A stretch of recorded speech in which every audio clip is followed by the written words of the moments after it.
Here's a story which is pretty well known, I think, by Chabad Hasidim, but it's a really wonderful story and it's very instructive. The story is like this: that one rabbi, Mendel Futafas, was in prison. Either that or when he was in Siberia, but I think when he was in prison.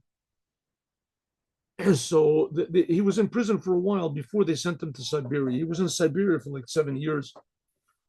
So the one of the prisoners there, they sat and they played cards. One of them had a pack of cards. Now that was forbidden to do. They wanted these prisoners to be as miserable as possible, and somehow or other he managed to sneak in a pack of cards. So when you play cards, you can hear the noise right there. You can hear them shuffling cards and passing out the cards. And so they passed out the cards. As soon as the guards heard that they were playing cards, they immediately ran, and the guard came in and opened up. Who's playing cards? As soon as they heard the guard approaching, so one of them gathered up the cards, and he gathered up the cards, put it in his pocket. So the guard said, "Listen, I know somebody's playing cards over here. Where are the cards?"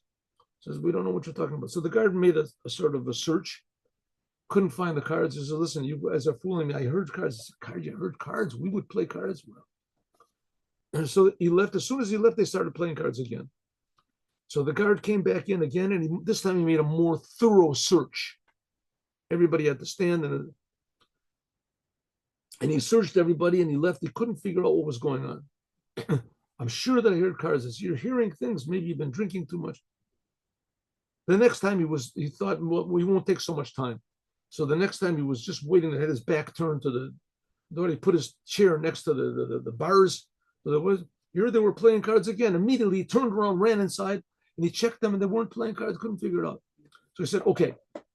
The guard said, "Listen, I can trust. Shalom, Mendel. Shalom. Tell me more about Tov. Yafeh, Tov, Yafeh, and Sameach. Baruch Hashem." That's my grandson. He was just by the Maimonides or by the Rambam. And so the guard immediately came back in, and he said, "Where are the cards?" The cards. And he checked everybody. He told everybody, I don't know, to take off their clothes. And they checked everybody, looked and found everybody. There's couldn't find out where under the tables. He said, "I can't figure it out." And so he said, he turned to them. He said, "Okay, listen. I know you're playing cards, and I don't know what you're doing. If you tell me how you're doing it, where you're hiding the cards, I promise you I won't stop. It's not really forbidden 100%. I can let you play cards. Tell me where the cards are, and I promise, what type of a trick did you do? I promise I'll let you live." They said, "A word is a word." That's right. So he said, very simple. One of them was a pickpocket, an expert pickpocket. And every time the guard came into the room, he would gather up the cards and hide them. When the guard would approach him, he would slip the cards into the guard's pocket. And before the guard would leave, somehow or other, he would get close to the guard and he would pick his pocket again and take the cards out.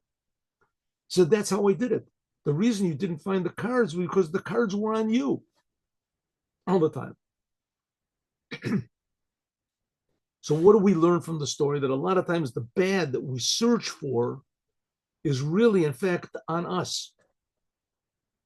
We get angry at people. We see that people are aggravating because we happen to be people that we ourselves are aggravating, or we're easily aggravated by nothing. So the cards are really on us. What we're looking for is by us. And when we find it, it ends up that sometimes it's not such a bad thing. We can transform it into being good. Your anger, you can transform into just excitement and enthusiasm, etc. Depression, you can transform into seriousness, helping others.